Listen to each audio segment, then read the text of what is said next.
खोटे न बोलणारा माणूस. विजयनगरच्या राजाच्या मनात असा समज होता की त्याच्या राज्यात कोणीही खोटं बोलत नाही. एक दिवस दरबारात तो रामनला म्हणाला, मला वाटतं की आपल्या प्रजेत कोणीही खोटं बोलत नाही. महाराज, मला आपलं म्हणणं पटत नाही.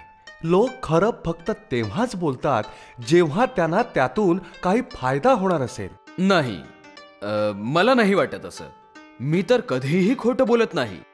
महाराज, परिस्थितीप्रमाणे आपल्याला खोटं बोलावं लागतं. असं म्हणतोस? ठीक आहे, मग बघूया तू माझ्याकडून खोटं बोलून घेच. काही दिवस असेच गेले. राजा आणि इतर दरबारी त्या दिवसाची गोष्ट साफ विसरून गेले होते. एक दिवस दरबारात त्यांना अशी बातमी मिळाली की एक महात्मा साधू कुणालाही आरशामध्ये दिव्य प्रकाशाच्या स्वरूपात ईश्वराचे दर्शन घडवू शकतो. सगळेजण त्या साधूकडे गेले.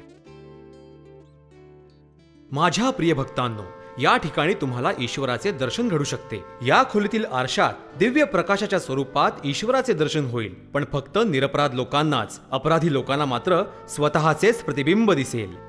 यावर काही लोकांनी आत जाऊन आरशात पाहिले आणि बाहेर येऊन सगळ्यांना आपल्याला ईश्वर दिसल्याचे सांगितले. हळूहळू ही बातमी पसरत राजापर्यंत गेली. राजा त्या साधूकडे राणी आणि इतर मंत्र्यांच्या सोबत गेला.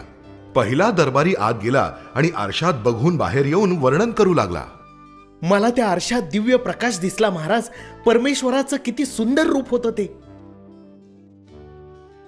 त्यानंतर राणीने त्या खोलीत प्रवेश केला आणि आरशात आपलं प्रतिबिंब पाहिलं. परंतु भीतीने तिने सुद्धा बाहेर येऊन खोटे सांगितले.